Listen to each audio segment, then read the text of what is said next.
Okay, so this is the 17th game for the Jagdpanther tank destroyer. We're just going to create some track. So you want to start out with some drywall fiber tape. And you want to cut it at 21 and a half, or even 22 actually, centimeters in length. So anywhere between 21 and 21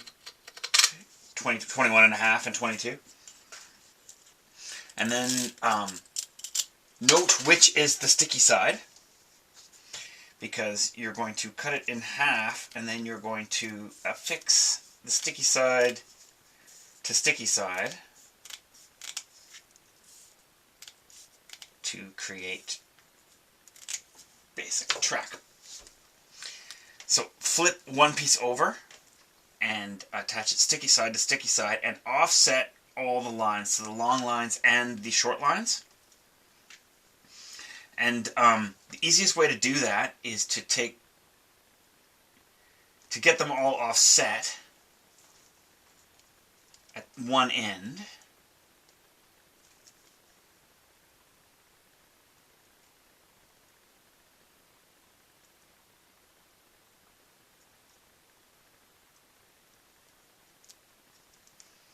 Which is sometimes easier said than done.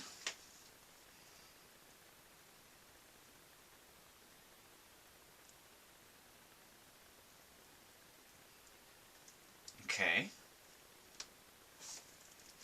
And then, mark one line with your eye, and then as you lay the pieces together, make sure that one line is going evenly between the two behind it.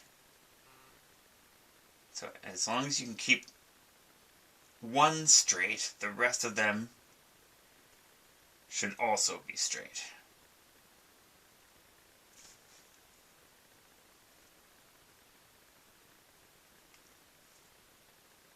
So create your doubled up piece, and then you want to cut along one edge to sort of make it even, so it's easy to measure against.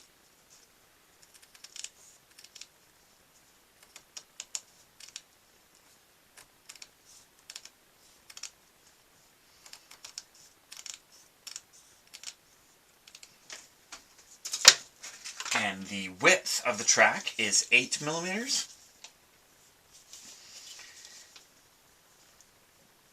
So from the one end that you've cut even, just measure and then mark with your eye whichever line is closest and which side of it you'll be on.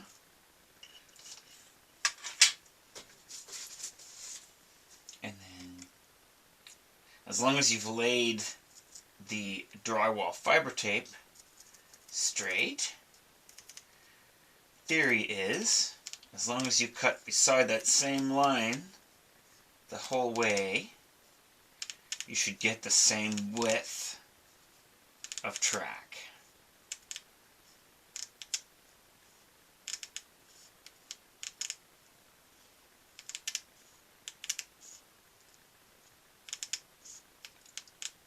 And also, you should be able to get 2 pieces of track out of any one piece of fiber tape. Like you can see that there's plenty more here to make the other piece of track. Once you have those ready, you want to cut strips of of cereal box between, I'd say, 1.5 to 2.5 millimeters wide. I wouldn't go any wider than that, it starts to look funny.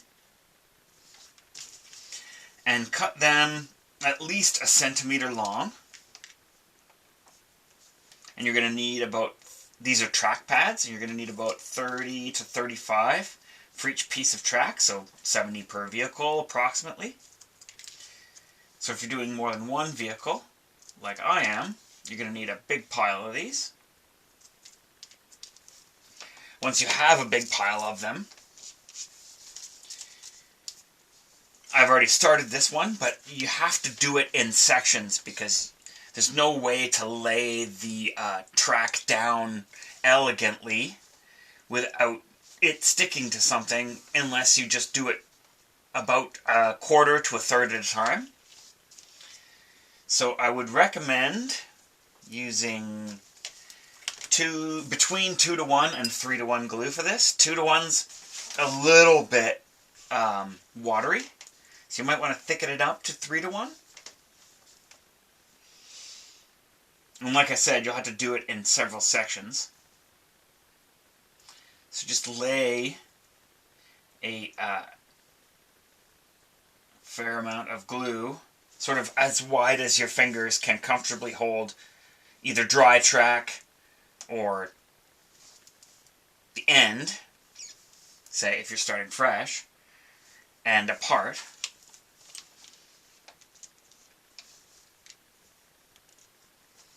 And then you're just going to kind of try to lay. Now, I like to lay the track about the same width apart as the track is wide.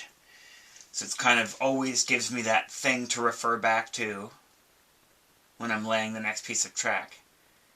Now you could, optionally, lay the pieces of track quite close to each other. The only problem being that you will eventually run into problems with like dislodging the last piece of track. So you could do it that way, but it might take quite a bit longer. And you might want to do this a few times first, because when you're starting out, it can be pretty difficult and frustrating to get them all laid down nicely. As you can see, I've done this quite a few times, so I end up being quite good at it. But as you can see, like sometimes you'll kick off from correct a piece that you've already put on. And if you're trying to lay them quite close to each other, that could happen more, is the only warning I would say about doing it that way.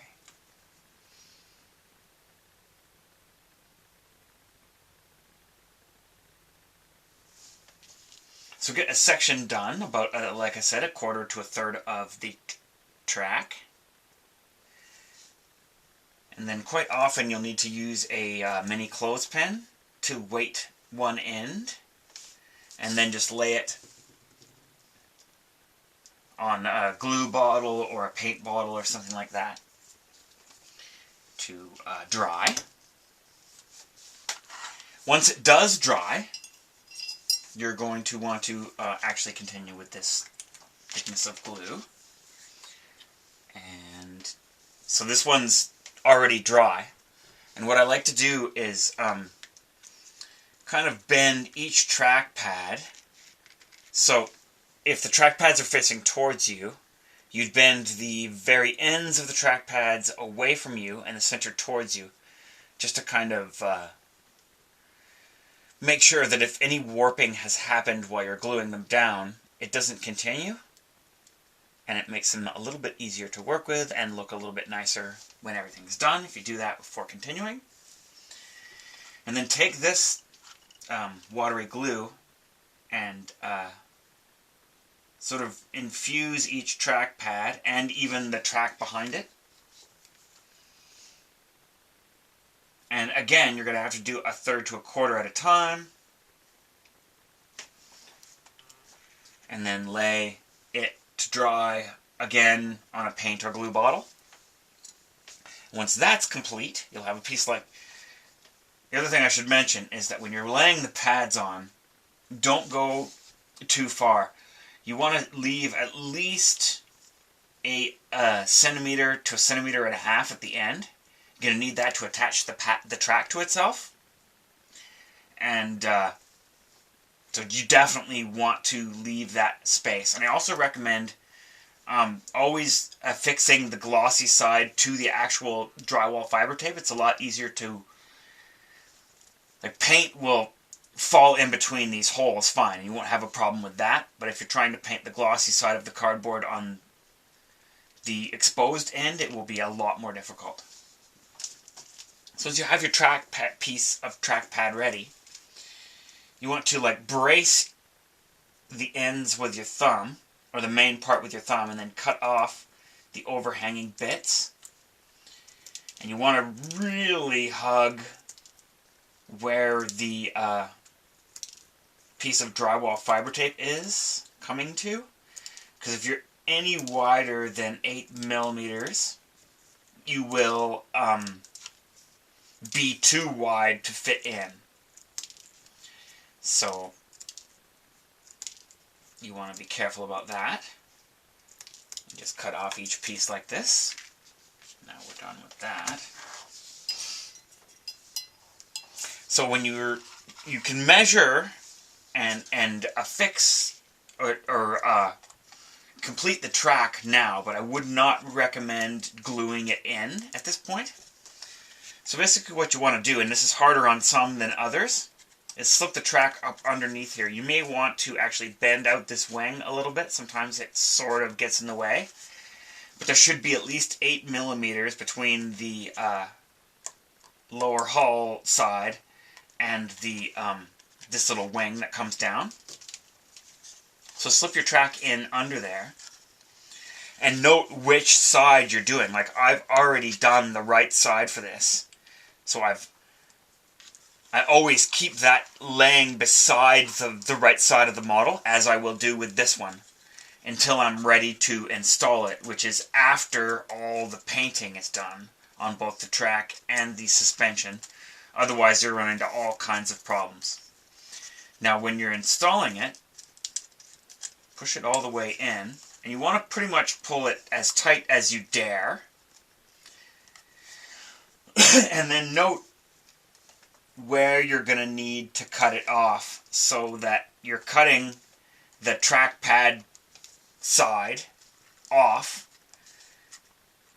to where it starts hitting pads on the side where you've got some drywall fiber tape still showing. So that, for me, is right after this pad. You can actually just cut it right there on the spot, but don't glue it on the spot.